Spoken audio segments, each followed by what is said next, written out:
Halo teman-teman, Assalamualaikum warahmatullahi wabarakatuh. Hari ini Dapur Bunda Siska mau membuat menu 2 resep yang sangat simpel sekali dan cocok buat menu berbuka puasa maupun sahur. Kalau kalian penasaran bagaimana cara memasaknya, silahkan simak videonya sampai selesai ya. Ini telur puyuh 250 gram, saya rebus dulu kira-kira 1 menit. Setelah itu kita matikan apinya, kemudian kita buang airnya, lalu kita ganti menggunakan air dingin ya teman-teman, supaya nanti telur puyuh itu benar-benar utuh dan tidak remek ya teman-teman dalamnya. Kemudian ini kacang panjangnya 1 ikat, saya sudah cuci bersih, kemudian saya potong-potong seperti ini atau potong sesuai selera saja ya. Setelah itu ini telur puyuhnya sudah saya kupas kulitnya. Wah, ini telur puyuh sangat halus banget ya teman-teman. Telur puyuh setelah kita rebus lalu kita diamkan, kemudian kita kocak-kocakkan begitu ya teman-teman. Jadi waktu kita mengupas itu telurnya utuh ya. Kemudian ini bumbunya 6 siung bawang merah, kemudian 3 siung bawang putih, lalu cabai rawitnya saya menggunakan 7, kalau kalian mau pedas boleh ditambahkan. Kemudian 7 cabai kering ya. Lalu kita tambahkan sedikit air, lalu kita blender. Boleh juga diulek ya teman-teman. Nah, saya blendernya kasar seperti ini ya teman-teman. Boleh juga diulek ya, kalau kalian mau boleh juga diiris juga ya. Nah, seperti ini teksturnya teman-teman, agak kasar. Kemudian kita siap memasak ya, nyalakan api. Setelah minyak panas, kemudian kita goreng dulu telurnya. Kita goreng sampai kecoklatan. Ini menggunakan api sedang ya teman-teman. Menu ini simple sekali teman-teman, cocok banget buat berbuka puasa maupun sahur ya. Walaupun ini bahannya sangat sederhana tapi enak banget loh teman-teman. Nah, sekarang kita angkat seperti ini saja. Kemudian bumbunya kita tumis ya teman-teman. Kita tumis sampai matang dan tidak berbau mentah. Kita tumis sampai matang atau sampai harum ya teman-teman. Nah, ini sudah matang bumbunya. Kemudian kita masukkan kacangnya. Nyalakan api besar ya, supaya nanti kacang itu enak. Tapi ini nanti masaknya saya nggak terlalu empuk banget teman-teman, supaya enak ya dan masih crunchy begitu. Tapi kalau kalian mau memasaknya buat orang tua harus empuk ya teman-teman. Tapi ini karena buat makan buat si anak Dapur Bunda Siska, jadi dia maunya itu agak crunchy begitu. Nah, setelah itu saya tambahkan sedikit air supaya nanti nggak gosong ya. Kalau nanti ini dirasa kurang, kita tambahkan lagi airnya ya teman-teman. Jadi airnya itu sedikit banget ya, jangan terlalu banyak air dulu ya, kita masukkan sedikit dulu, nanti kalau dirasa kurang kita tambahkan lagi. Nah, sekarang saya masukkan bumbunya 1 sendok teh garam, kemudian 1 sendok teh gula pasir. Ini nanti walaupun saya menggunakan kecap manis, saya tetap menggunakan gula pasir supaya lebih sedap ya teman-teman. Kemudian saya masukkan royco secukupnya saja ya, kira-kira setengah sendok teh. Kemudian kita aduk-aduk lagi. Nah, ini nanti kalau dirasa masih kurang, saya mau menambahkan sedikit air panas ya, karena ini menurutku masih agak keras teman-teman. Saya mau menambahkan sedikit air panas, sedikit saja. Kemudian kita aduk-aduk. Ini walaupun saya tidak tes rasa ya teman-teman, karena hari raya ya, tapi ini pas banget loh rasanya.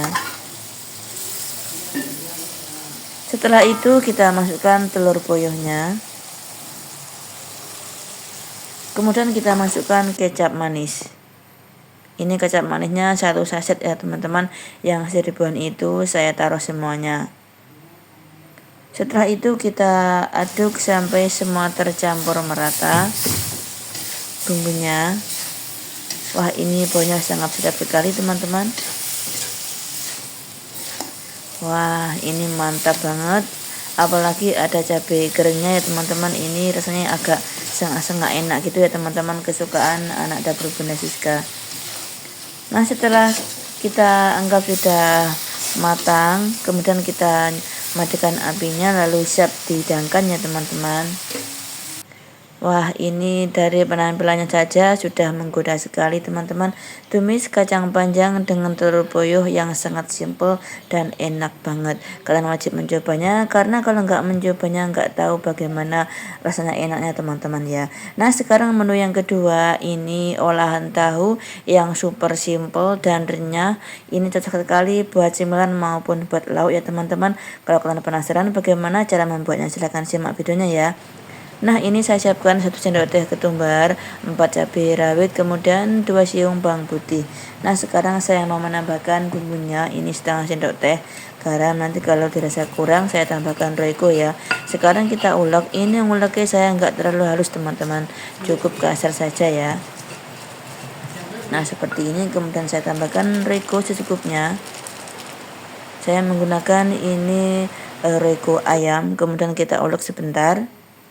Setelah itu kita masukkan tahunya. Saya menggunakan 3 potong tahu ya teman-teman. Ini nanti supaya hasilnya itu renyah, jangan tambahkan air ya teman-teman, karena ini air di dalam tahu itu sudah cukup ya teman-teman.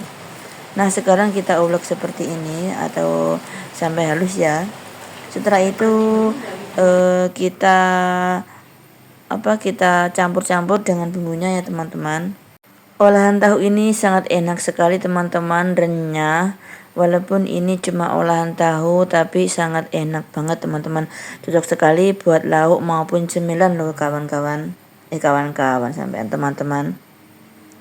Nah, setelah tercampur merata seperti ini, kemudian saya mau menambahkan tepung terigu 2 sendok makan ya teman-teman, supaya nanti enggak kebiar waktu digoreng ya. Tapi kalian kalau enggak mau menggunakan terigu, boleh juga menggunakan telur. Kemudian kita aduk-aduk sampai tercampur dengan tepung terigunya ya teman-teman. Oh ya, biasanya olahan tahu ini terkadang kita masukkan juga daun bawang ya, karena saya nggak menggunakan daun bawang, saya menggunakan buncis 3 teman-teman. Ini saya potong kecil-kecil. Ini tetap enak banget walaupun menggunakan buncis teman-teman. Ini olahan tahu yang beda dari yang lain. Ini nanti saya menggorengnya separuh saja ya teman-teman ya, sisanya saya taruh di kulkas buat nanti malam sahur ya teman-teman. Nah, ini sekarang siap kita goreng tahunya ya. Tunggu minyak benar-benar panas supaya nanti olahan tahu itu enggak berminyak ya teman-teman. Ini saya menggunakan api sedang cenderung kecil. Menggoreng apapun itu kalau minyaknya belum panas, barangnya itu dimasukkan, dijamin nanti berminyak banget ya teman-teman. Jadi kita kalau goreng sesuatu itu harus menunggu minyaknya itu benar-benar panas dan menggunakan api jangan kecil ya, menggunakan api sedang atau agak besar ya teman-teman. Soalnya kalau menggunakan api kecil banget itu dijamin gorengannya itu berminyak ya. Ini tadi saya tidak menaruh air ya teman-teman, dijamin nanti tahunya itu crispy sekali ya teman-teman. Kita goreng sampai kecoklatan ya. Ini buat cemilan juga bisa, buat lauk juga bisa ya teman-teman. Ini dapur Bunda Siska buat lauk ya, buat berbuka puasa. Nanti yang separuh buat sahur ya teman-teman. Nah, ini sekarang saya tiriskan lalu kita goreng sampai separuh ya. Nah, ini olahan tahunya sudah siap dihidangkan teman-teman. Kelihatan crispy sekali dan tidak berminyak. Cukup sampai di sini dulu ya video dapur Bunda Siska. Pokoknya kalian wajib coba. Kalau nggak mencoba nggak tahu bagaimana rasanya enaknya olahan tahu yang beda ala dapur Bunda Siska ini. Wassalamualaikum warahmatullahi wabarakatuh.